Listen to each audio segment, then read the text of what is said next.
Y quiero empezar destacando dos cosas. Una es que la monarquía está en crisis en todo el mundo desde mediados del siglo XX.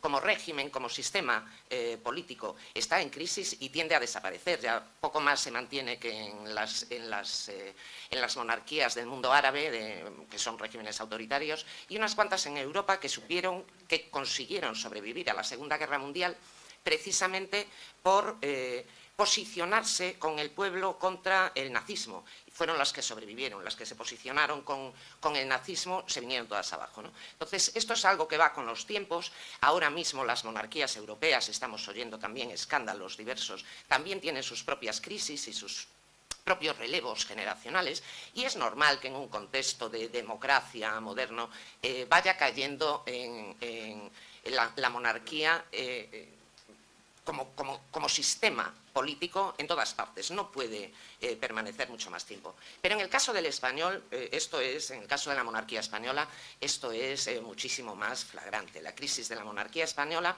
va unida además a lo que es la crisis del régimen del 68, que es lo que representa, la restauración monárquica que hizo Franco fue para mantener estructuras de poder del franquismo bajo ese paraguas monárquico con unas cuantas reformas, como todos sabemos, democratizadoras, pero que se están demostrando muy insuficientes. Y una vez más, pues la monarquía nos pone el ejemplo de en qué sentido está fallando la manera en cómo se hicieron las cosas en la transición, ¿no? La monarquía española, yo creo que está en una crisis tan grave que no la puede salvar ya nadie, no la puede salvar ni Dios, no la va a poder salvar nadie, va a caer. Si estas cosas hubieran pasado en otro país europeo, habría caído ya.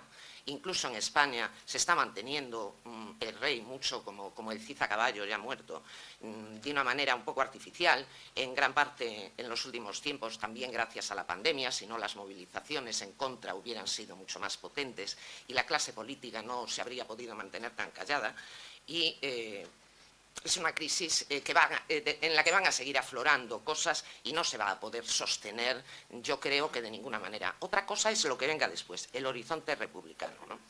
La monarquía va a caer porque además, en el caso de la monarquía española, los escándalos son delitos que recorren todo el Código Penal. Juan Carlos ha cometido presuntos delitos de muy diversa índole. Y hay que decir presuntos delitos porque no se han siquiera investigado, que este es el problema. Se han investigado periodísticamente, pero no judicialmente. Y lo primero que quiero decir en ese sentido es que no hay ninguna ley que lo proteja de no ser juzgado por delitos personales. Eso se está manteniendo dentro de lo que es el régimen del 68, este sistema que tenemos tan estupendo, porque le da la gana a la clase judicial y a la clase política. Porque lo que dice la Constitución es que no se le puede juzgar por cosas que haga desde su cargo y desde sus funciones constitucionales como rey. Pero no se refiere en absoluto, esto no es el espíritu de la letra, a delitos de carácter privado, que vayan en contra políticamente de la propia Constitución que está obligado a defender. Esto no lo dice la Constitución y no habría por qué mantenerlo de la manera en la que se está manteniendo en los juzgados, en la Audiencia Nacional, en el Tribunal Supremo y en todos los demás, ¿no?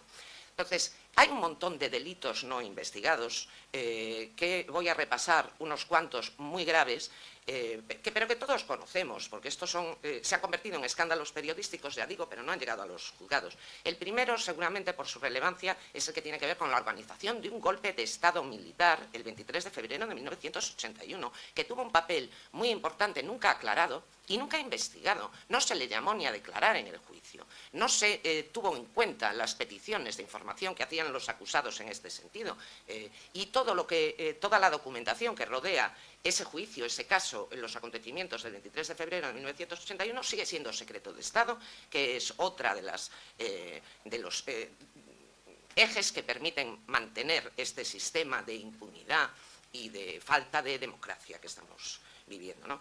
Luego, aparte del delito gravísimo de conjura, de traición al Estado, a la patria, o como lo queráis llamar, que fue la participación en el 23F, aparte de eso, tenemos delitos de sangre, presuntos homicidios. Tenemos la muerte del hermano de Juan Carlos cuando ya era mayor de edad y cadete de la Academia Militar de Zaragoza. No estamos hablando de un accidente que tuvieran dos niños jugando con una pistola, sobre todo porque Juan Carlos no era un niño. Le digo que era un cadete de la Escuela Militar de Zaragoza, ya estaba siendo educado en el régimen de Franco y era perfectamente adulto. Y esto no se investigó ni antes, ni después, ni en España, ni en Portugal se pudo investigar nunca, ¿no?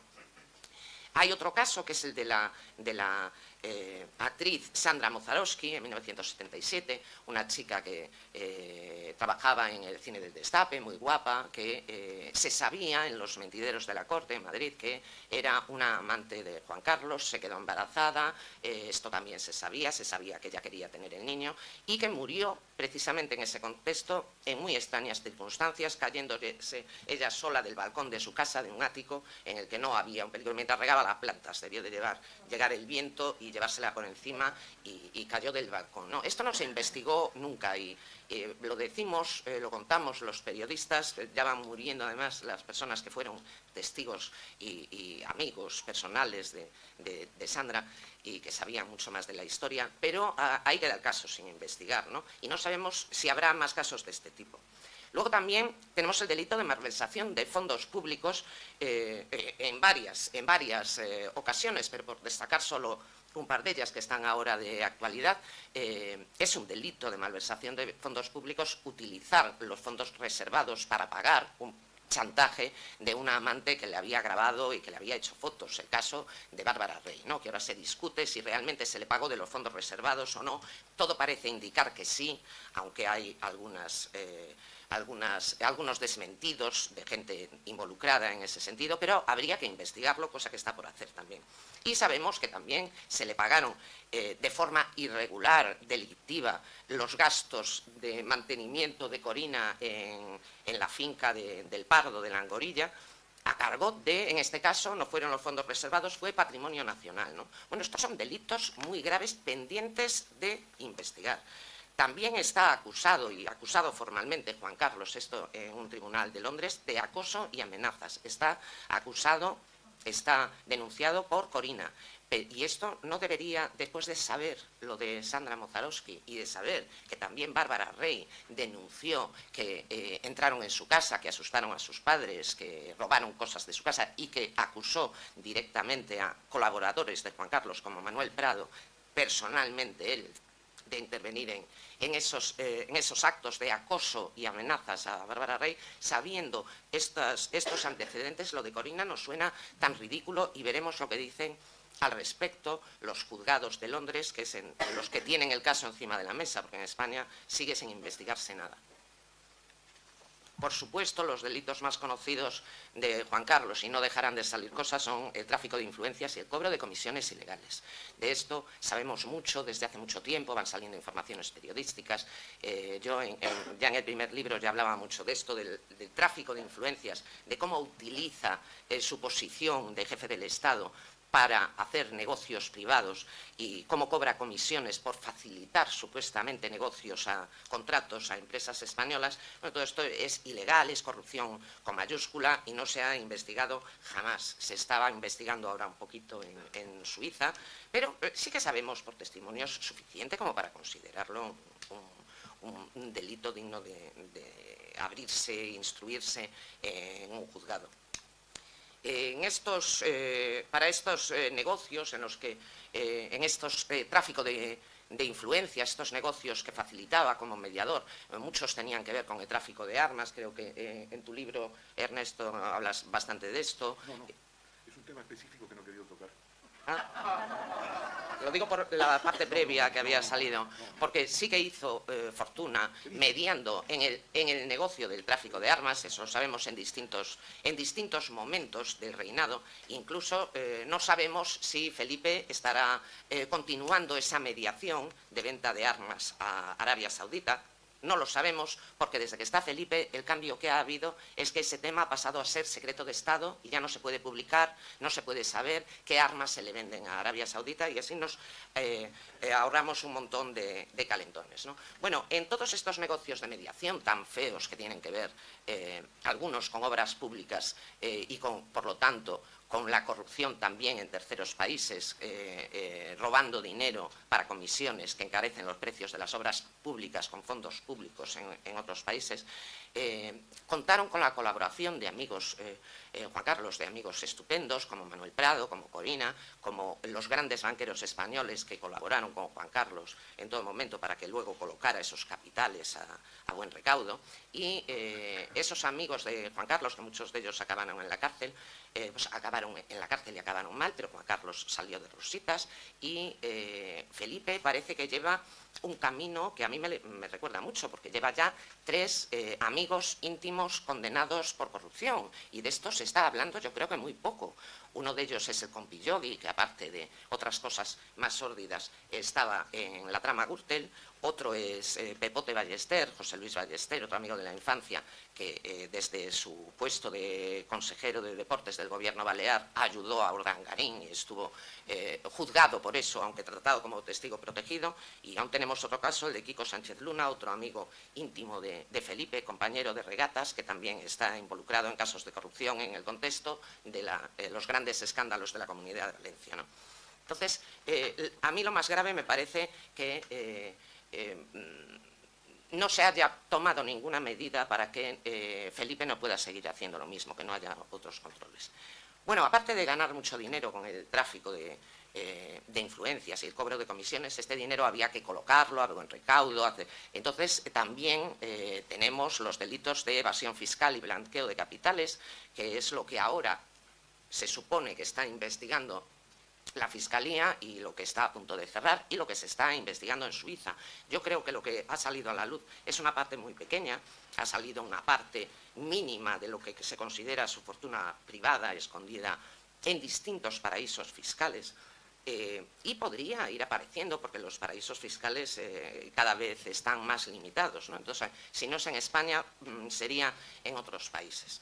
¿Cómo es posible que la monarquía haya llegado a este punto en España, con todos estos escándalos, todos estos delitos sin investigar?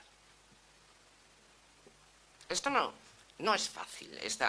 Hubo que montar una fábrica de impunidad durante la transición para garantizar que saliera de rositas. La prensa oficial jugó una parte muy importante, aunque hubo una prensa no oficial que estuvo siempre investigando y en muchos casos de libros, revistas sancionadas, secuestradas, prohibidas, ¿no?, durante la transición, y algunos periodistas multados o incluso condenados a delitos de cárcel, ¿no? Pero es verdad que la prensa oficial tapó mucho todo, pero sobre todo lo taparon los jueces que no tenían por qué. No tenían por qué decir cuando se lleva una denuncia para que se investigue el caso de 23F, por ejemplo, no tienen por qué decir que no se admite a trámite porque el rey es impune. Esto es una barbaridad. Esto atenta contra el derecho básico, el derecho natural, no el de ningún país, y está en contra de todas las normas de derecho internacional. Esto internacionalmente no se podría consentir. Lo que pasa que no es esto lo que decía la ley. Esto es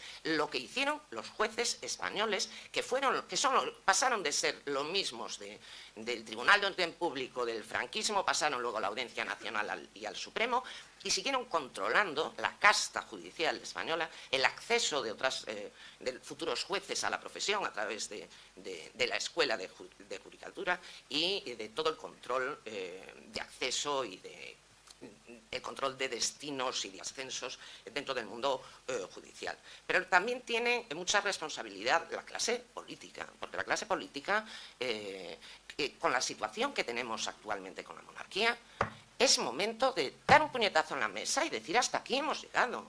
Esto en cualquier país del mundo estarían dando puñetazos en la mesa y no portándose con una cortesía excesiva, para mi punto de vista, con la institución monárquica.